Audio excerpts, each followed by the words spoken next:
Hay algo que aprendí en este proceso, que fue la búsqueda de mi maternidad, es que maternar no es solo gestar ni parir, es mucho más. Es cuidar con amor. Y ahí se puede llegar a la maternidad de la manera tradicional, para decirlo de alguna manera, a través de lo que hoy nos da la medicina, cuando la infertilidad se interpone en nuestro camino, digamos, a través de la adopción, o también maternando desde muchas maneras. Tengo 3 mamás en la vida. Mi tía, que no tuvo hijos, mi niñera, que hasta el día de hoy, digamos, no es mami niñera porque tengo 43 años, pero sigue siendo como una mamá o una hermana, ese vínculo que va más allá de lo biológico que uno construye, ¿no? Y yo decidí volcarlo en un libro y todas mis maternidades no podía resumir a que yo soy mamá de Salvador y Olivia solo porque estén en este plano. Yo entendí en el año pasado, cuando empecé a escribirlo, que los 3 bebés que tuve, que los perdí, digamos, también forman parte de mi maternidad, porque aprendí, porque crecí, porque tuve de dolor, porque atravesé ese dolor, porque me hicieron ser quien soy hoy. Y todos los procesos también en los que deseé, los que atravesé, digamos, que algunos ni siquiera llegaron a ser un embarazo, son sueños. Yo busqué por 10 años la maternidad hasta que llegó mi primer hijo. Forman parte de la maternidad en sí. Que hay que tener en claro que no es la adopción una segunda opción, no es el premio consuelo. La adopción tiene que estar, porque es como que cuando alguien no puede gestar, o cuando hay 2 parejas de mujeres o 2 parejas de hombres, o cuando hay una imposibilidad biológica, me refiero a un útero, como en mi caso, que no podía gestar, y bueno, adoptar. No todos estamos preparados para adoptar, porque también podría adoptar a alguien que tiene hijos naturales. Antes de recurrir a la subrogación, digamos, después de todos los procesos de fertilidad, que fueron 10 años, no es que fue 1 o 2, fueron 10 años, hasta que mi cuerpo dijo, basta. Recurrimos como opción totalmente válida para formar nuestra familia, y la primera vez, digamos, que lo intentamos, nos volvimos con un no viable. ¿Qué significa eso? Bueno, vuelvan en un año porque consideran que no estamos preparados. Por ahí te dicen, y bueno, pasa que la mayoría quiere adoptar bebés. No fue nuestro caso. También pusimos siempre niños de 0 a 8 años, hasta 2 hermanos. La verdad que en ese 2019, que tuvimos el primer golpazo de la adopción, nos miramos, porque veníamos mudos en el auto, y dijimos, sabemos qué hacer, porque los 2 somos profesionales, él es abogado, sabemos que todo acto administrativo es recurrible, y no podíamos más, Pablo. O sea, no teníamos la fuerza para enfrentar la burocracia. Así como tuvimos que enfrentar 10 años la burocracia de las obras sociales, porque si algo te va a contar cualquier persona que pasa por un tratamiento de fertilidad, es la burocracia. Bueno, la adopción es igual. Es muy importante acompañar. Acompañar y en realidad no es acompañar, es que hacerte cargo de que sos parte de todo esto, ser fuerte para poder acompañar. Y en eso por ahí es que me equivoqué, porque en realidad logré una mayor acompañamiento cuando pude, al contrario, mostrarle a ella lo que sentía, lo que me pasaba, lo que estábamos viviendo, buscar objetivamente otra alternativa, saber cuál es el límite, por ejemplo. Es muy importante, por ejemplo, una parte de que nosotros dijimos, este es el límite de tu cuerpo, no vamos a continuar por acá. Esta batalla de la adopción hoy no estamos dispuestos a darla, vamos a ir por acá.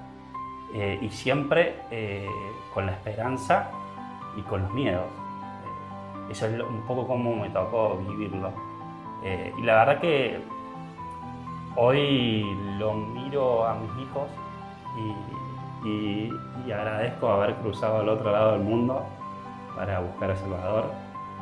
Agradezco tener 2 personas tan maravillosas como Nina y como Dulce, que hicieron el gesto de amor más importante que conozco en la vida, que es con su cuerpo llevar a las 2 personas que más amamos en el mundo, que son nuestros hijos. Y vale la pena todo este recorrido que hicimos y toda esta lucha, porque hoy me despierto todos los días y los miro a los ojos y digo, esto es un montón. Es el tamaño del milagro realmente es increíble. A lo que queremos sumar es hacer conocer esto, para poder acompañar, ¿no? Para que todo esto que vivimos nosotros y esta burocracia que hay, que es cierto que pasa en las mutuales cuando vas a pedir un tratamiento, cuando hay alta complejidad, que por ahí vas a solicitarlo y te dicen que no, y bueno, no solo estás con los físicos, sino estás con una obra social que te dice que no te va a cubrir y que sí te va a cubrir, y que no hay, la norma es clara, pero juegan un poco con eso y con tu incertidumbre. Con el desconocimiento y con tu estado emocional en el que es como que te paraliza. Siempre seguimos nuestro corazón, nuestro sueño, con nuestra manera, porque esto también afecta a la pareja y te sacude, pero nunca fue una opción bajar los brazos. Y acompañarse, esto que él decía, que él escribe en el libro, y yo la verdad que recién cuando escribió este año terminé de conocer las emociones que él atravesó. Ahora vamos a hablar seguro de Olivia, y va a ser distinto nuestras emociones y nuestros sentimientos. Porque también el otro acompaña, pero no debe dejar de duelar, de sufrir y expresar. Porque si no es ahí donde se rompe el diálogo, donde se rompe qué sentimos. No porque alguien ponga el cuerpo, el otro no tiene derecho a sufrir, no.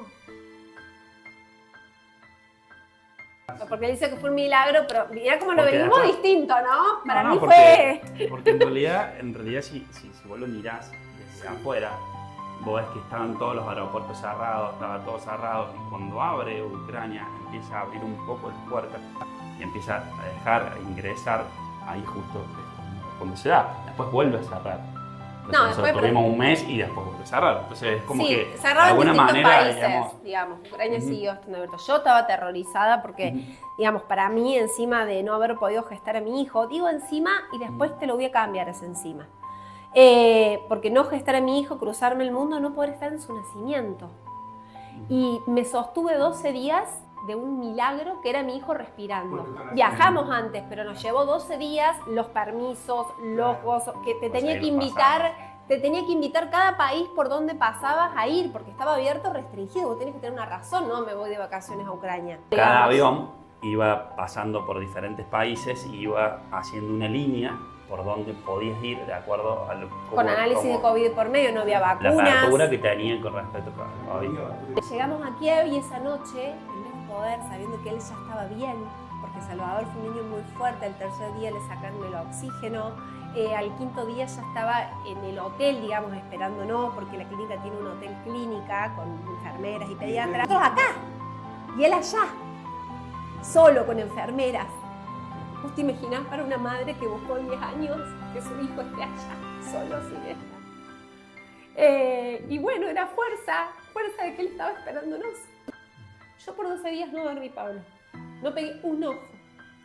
Y esa mañana que nos llevan a donde está y nos lo dan, que era una cosita pequeña porque pesaba 2 kilos, blanco como la nieve, fue la primera vez que tuve a mis hijos en mis brazos. Nos tocó una situación en la que fue realmente una maternidad completamente atípica. ¿Cómo fue para vos, Jairo, ese momento? Yo la verdad que para mí fue maravilloso ver a mi hijo. Ver a mi hijo después de todo esto que viene contando Lu que pasamos. Yo sentía que Salvador, que todos los meses, porque todos los meses nos mandaban ecografías, hacíamos videollamadas, veíamos al bebé, yo sentía que todos los meses me iban a decir que Salvador había muerto. Pero no tenía que ver con la pandemia. Tenía que ver con que siempre me había pasado eso, con que yo estaba atada al dolor, a la muerte, a conocer de que no era posible. Entonces se me cruzaba la fe y la esperanza con una restricción de no ilusionarme demasiado por el terror que me daba. Era esperar porque era de madrugada y si no llegaba a las 6, 7 de la mañana la ecografía ya pensaba que, digamos, algo malo había pasado. Así transité yo a 16.000 kilómetros de distancia el embarazo de Salvador.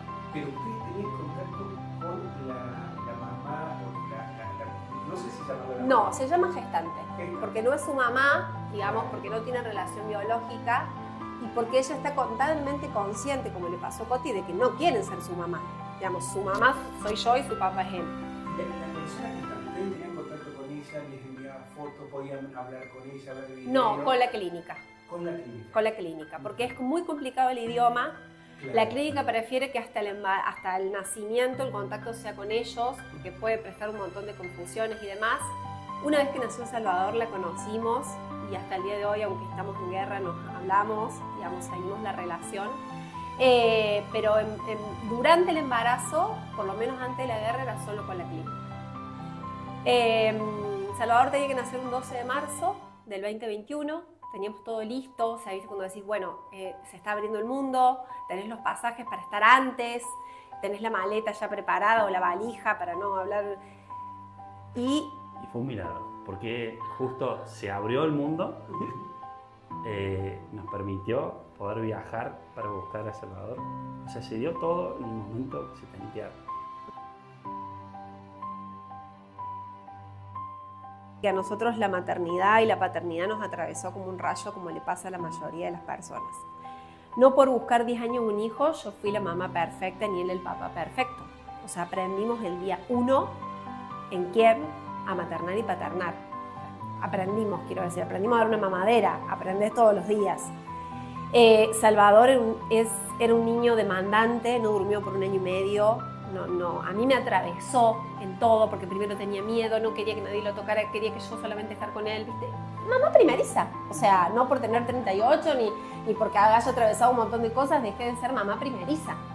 Entonces, de verdad que estábamos agotados al año y medio de Salvador. Incluso en su momento habíamos pensado en renovar con Kiev, que por algo no lo hicimos en ese momento, dicho sea de paso, a los meses empieza la guerra.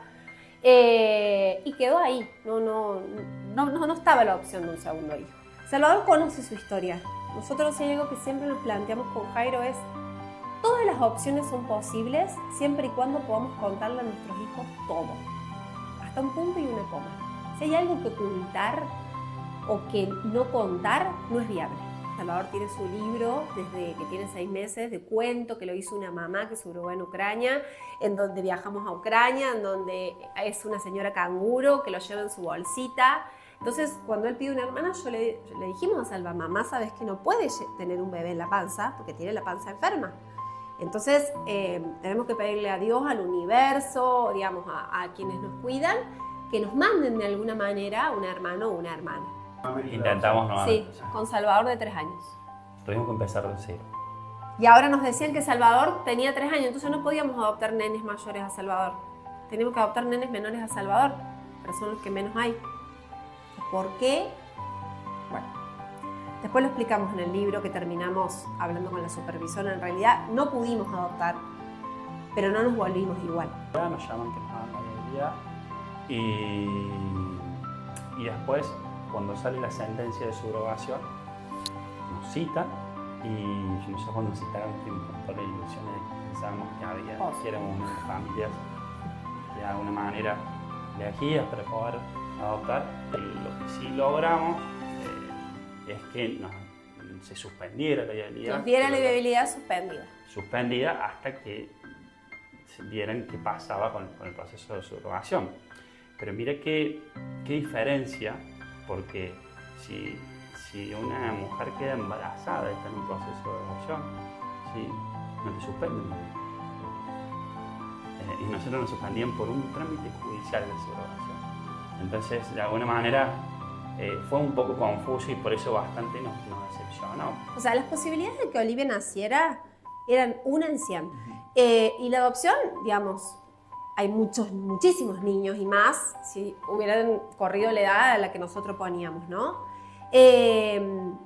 Y a nosotros nos plantean ese interrogante, ¿y qué pasa si pasan las 2 cosas juntas? Y bueno, le damos para adelante, porque Dios quiere eso, es nuestro destino. O sea, nosotros, teniendo el fallo para subrogar, nos presentábamos a seguir con el trámite y a seguir con la adopción. Eran ellos los que nos decían que no.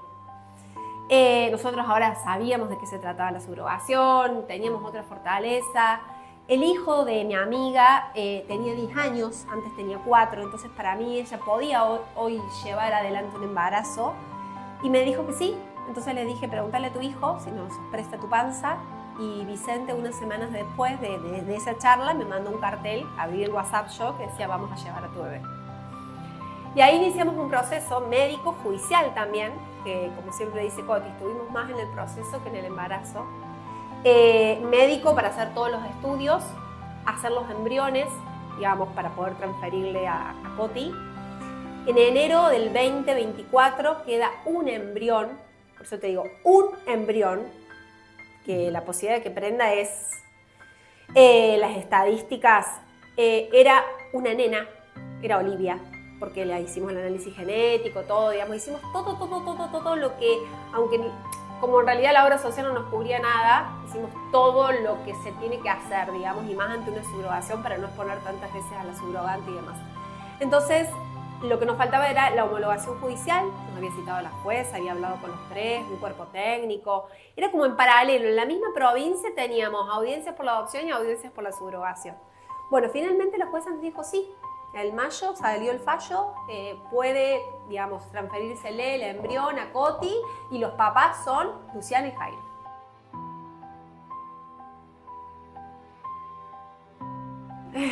¿Por qué decidí contar la historia? Por la última vez que volví de la adopción, volví devastada, me agarró un ataque de pánico. Yo volvía muda en el auto, él volvía más contento en el sentido de que logró revertir lo que nos pasó otra vez. Como él dice, hoy muchas cosas que hacemos, porque la verdad podríamos estar en casa con nuestros hijos y difundimos y acompañamos, es la gratitud que sentimos de acompañar a otros porque sabemos lo que están pasando. Y fue eso, y lo miré y le dije, voy a escribir un libro. Voy a escribir un libro porque todo esto se tiene que saber, porque es un montón lo que pasé.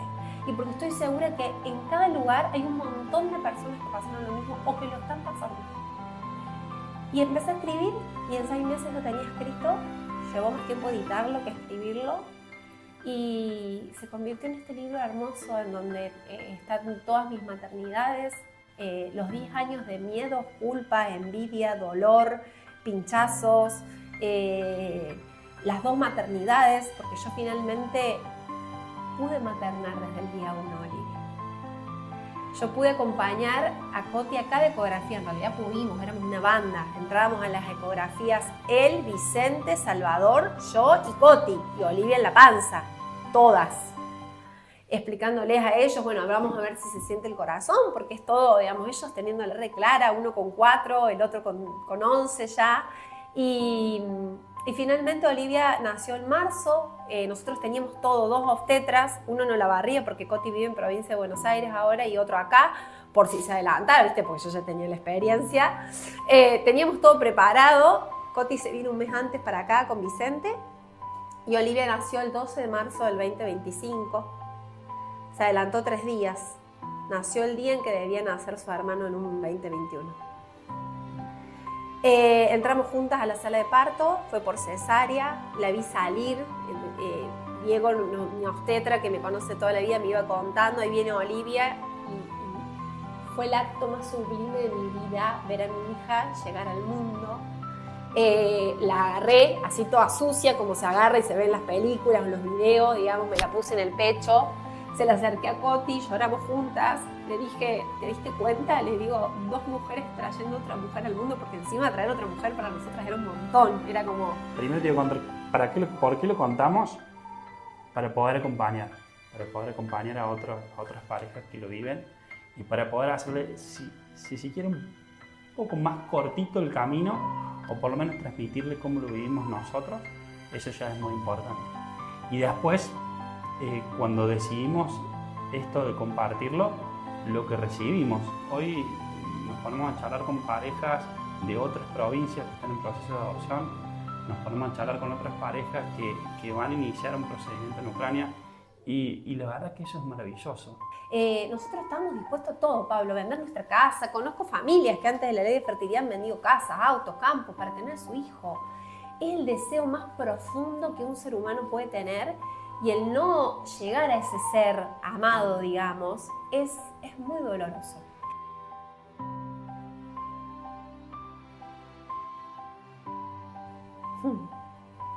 Todo, mi mayor logro, mi mejor título, mi mayor rol, mi vida entera, una plenitud total, digamos. Mi vida pasa por mis hijos, pero a la vez mis hijos me enseñaron y me salvaron de mí misma. porque Luciana hoy tiene una identidad, o sea, después del caos de la maternidad de Salvador, que muchos dicen que la maternidad te transforma, yo me transformé con ellos en una Luciana que hoy elijo más que la Luciana anterior. Una Luciana que ya sanó, que ya dueló, que sabe que la vida es esto, muchas veces abrazar aunque duela, que se nos presentan caos, que se nos presentan problemas. Entonces, muchas cosas que antes eran importantes o no sé, o extremas, me parecen banales, Pablo. ¿Qué significa ser papá? Después de todo esto, como te dije varias veces, para mí el milagro más grande ser papá. Y lo más maravilloso. Ser papá es despertarme todos los días, mirarlo a los ojos y decir, ustedes son más importantes. Siempre. Cuando pierdo el norte, hoy pensaba, porque uno siempre después se mete en la diaria y piensa, che, mira esto, el laburo, qué sé yo. Y pensaba, llegué, agarré a mi hija y a mirarlo a los ojos y decir, esto es lo más importante, el resto. Para mí ser papá es maravilloso. Es un milagro.